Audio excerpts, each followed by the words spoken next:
Ano ang Family Prestige at Family Combat Points? Family Prestige ay ranking sa lahat ng family sa region.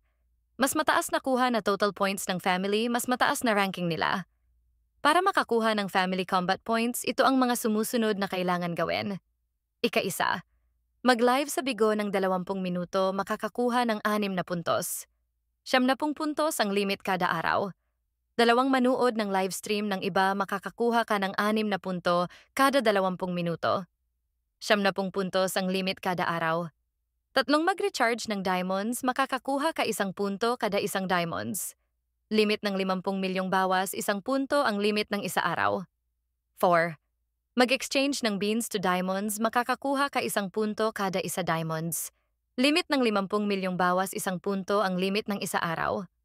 5. Magbigay ng family prestige na gift, makakakuha ka 1 punto kada 1 diamond.